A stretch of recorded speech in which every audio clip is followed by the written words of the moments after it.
In the summer of 1904, on the Liaodong Peninsula in southern Manchuria, Japanese soldiers began going down in the road. Their feet swelled. The numbness climbed, from the ankle to the knee, until a man could not feel the ground he was standing on. Some of them could no longer lift a foot high enough to clear a step, and in the worst cases, the heart gave out, and a soldier who had walked into the field hospital under his own power was dead inside the week. None of them had been shot. The disease was called kakke. Japan had been burying people with it for 200 years, and in the war against Russia, it filled the hospital tents faster than the Russian guns did. And 20 years before that summer, an officer of the same armed forces had proved how to stop it. He had run the experiment. He had published the numbers. The Imperial Japanese Navy had changed its rations in 1884, and within 2 years, the disease had effectively vanished from the fleet. The Imperial Japanese Army knew all of it and forbade the cure. The cure was barley, not a rare compound, not a patented drug shipped from Europe. A grain you could buy in any market town in Japan for a few sen, and for 20 years the difference between a Japanese sailor and a Japanese soldier was whether it was in the pot. The official explanation is that the science was not settled yet, that vitamins had not been discovered, that no doctor could have known, that this is simply what medicine looked like before it grew up. But the Navy did not need vitamins to be discovered. The Navy needed one man to count. Before the 2 ships, before the war, there was a disease that Japan had been living with for the better part of 2 centuries. And you have to understand what kakke was before any of the rest of this makes sense, because if you skip it, what follows looks like ordinary bureaucratic slowness, and it was nothing of the kind. In the Edo period, they called it the affliction of the capital. Provincial samurai would travel to Edo, live there a year or 2, and their legs would go. Some of them recovered when they went home to the countryside. Doctors took that as evidence that something in the city itself was doing it: the water, the soil, the damp ground under the streets. They treated it accordingly. Herbal regimens, fasting, moxibustion, in which dried mugwort was burned on the skin to move the blood and the chi. One physician put a sick samurai on a fasting cure, and the man was dead within months. Occasionally something worked, and nobody could say why. Every so often a patient was sent to the country, fed differently, and got better. It was recorded as recovery, filed, and not connected to anything. By the 1870s, it had stopped being a curiosity. Kakke cut through every level of Japanese society, and it reached the Meiji emperor himself. It was called a national disease, and the phrase was not decoration. The state understood that a condition eating the bodies of its soldiers and sailors was a strategic problem before it was a medical one, and it was getting worse. That is the part that should stop you. Japan was modernizing. Steam-powered mills arrived, and rice that had once been laboriously hand-polished could now be stripped white by machine, cheaply, at scale. White rice stopped being a luxury and became the ordinary meal of ordinary people. Milling removes the outer layer of the grain. Everything in that outer layer goes with it. So the disease tracked the prosperity. The whiter the rice, the more men fell down. In the military, the incidence ran at around 30% in peacetime and climbed toward 90% on campaign. And in the Navy, between 1878 and 1883, kakke took roughly 1/3 of the sailors out of service in an average year and accounted for close to half of everything the fleet recorded as sickness or injury. Half. An empire building a modern navy was losing 1/3 of its crews every year to its own dinner. And not one physician in Japan suspected the rice because rice was not a suspect. Rice was the thing that kept people alive. What do you do when the poison is the staple? In 1875, a 25-year-old naval surgeon named Takaki Kanehiro boarded a ship for London. He was the son of a poor Satsuma samurai family from Hyūga province. He had learned medicine partly from a village doctor and partly on the battlefield of the Boshin War, and the Navy was sending him to St. Thomas's Hospital to learn how the British did it. He stayed 5 years, and what he brought home is the reason the rest of this story happened, and the reason it cost him everything it cost him. British medicine at that moment was built on counting. Populations, cohorts, ledgers, the discipline that had come out of cholera in London and scurvy in the Royal Navy. You compare one group of people against another group of people, and you follow the numbers wherever they take you, whether or not you can explain them. Takaki came back to Tokyo in 1880 with that training, into a medical establishment that had already chosen a different master. Japan had picked Germany. The medical faculty of Tokyo Imperial University was German-taught and laboratory-based, and this was the age of the microbe. Koch and Pasteur were pulling organisms out of tissue one after another and solving diseases that had killed for centuries. Anthrax, tuberculosis, cholera. The path to a cure ran through a microscope, and everyone who mattered in Japanese medicine knew it. So Takaki did something his colleagues regarded as beneath the subject. He read the pay records, and what the pay records showed him was this. Naval officers almost never came down with kakke. Ordinary seamen came down with it constantly. Same ship, same voyage, same air, same water, same damp. The difference was the table. Officers ate meat, fish, and vegetables. Ordinary seamen were issued rice free of charge and had to buy anything else out of their own pockets, and men from poor families were sending that money home. So they ate rice, only rice, voyage after voyage. Takaki had found the variable, and it was sitting in the paymaster's books, rather than under a lens. But finding it was not the problem, proving it was. Because no laboratory in the world in 1882 could show you an organism in a bowl of white rice, and without an organism, the men who ran Japanese medicine would not call it a finding. He was going to have to prove it the British way, on people. On the 19th of December 1882, the training ship Ryūjō left Shinagawa on a 9-month cruise. New Zealand, Chile, Peru, Hawaii. She carried 376 men, and they were fed the standard naval ration. She never completed the voyage as planned. By the time she reached Hawaii, so many of the crew were unfit to work that the ship had to stop. When she finally came home on the 15th of October 1883, the surgeon's log gave the number. 169 of the 376 men had developed kakke. 45% of the ship's company. 25 of them were dead.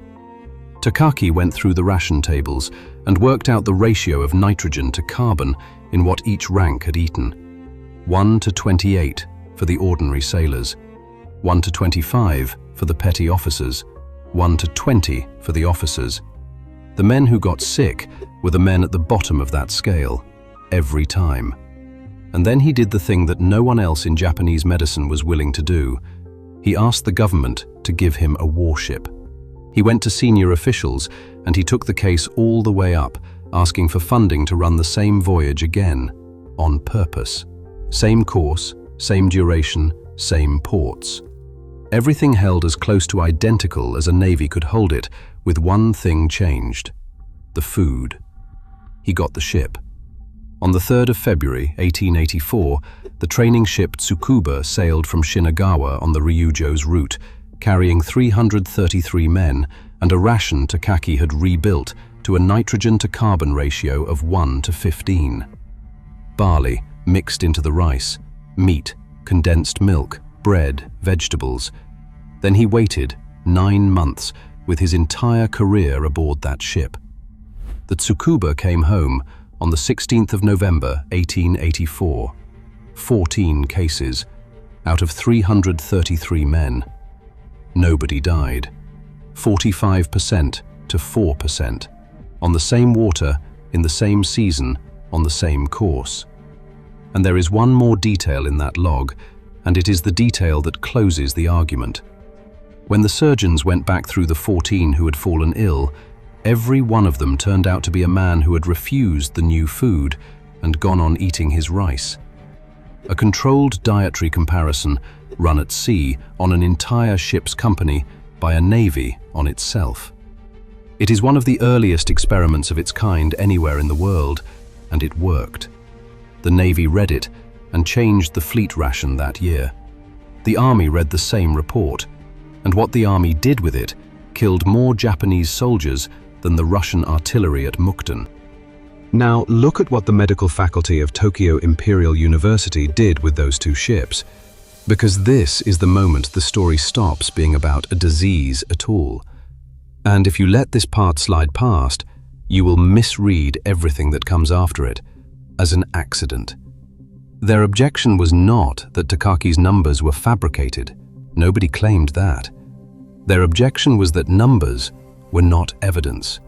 He could not name the agent. He could not show a cause. He had a ratio of nitrogen to carbon and a correlation. And to men trained in German laboratory science, that was arithmetic, wearing the clothes of medicine. Kakke, they held, was caused by an organism that had not been isolated yet, in the same way that cholera and tuberculosis had been caused by organisms that had not been isolated yet, right up until the moment somebody isolated them. That was the stated objection. There was a second one underneath it that nobody wrote down as plainly. Barley was peasant food.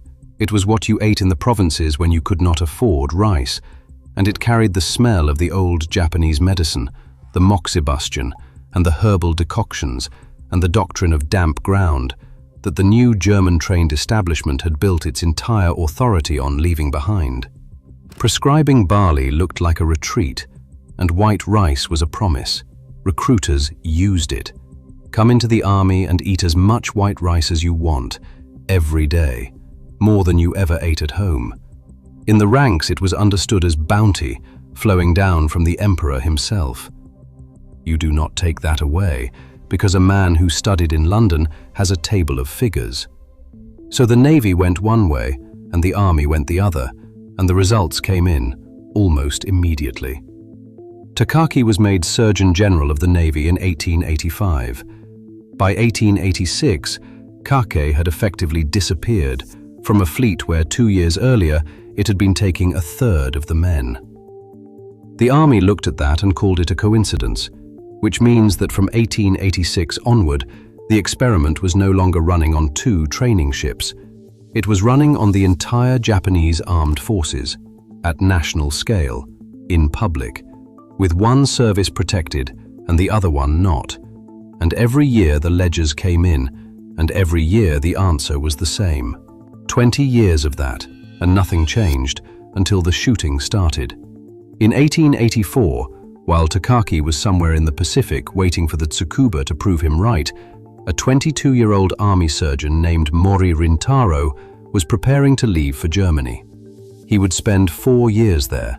He would come home and become, under the pen name Mori Ogai, one of the towering figures of modern Japanese literature, a novelist and translator whose work is still taught in Japanese schools today.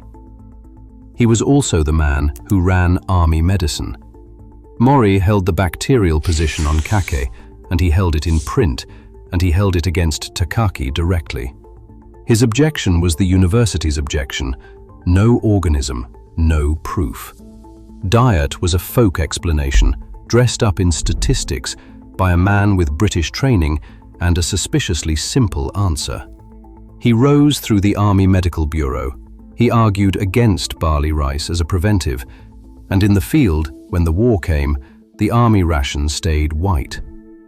Now, be careful here, because the popular version of this has hardened into something the record does not support. Mori Ogai is sometimes described as the man who killed more Japanese soldiers than any Russian general, and that line is an epithet, not a finding. He was not a lone crank holding out against an obvious truth.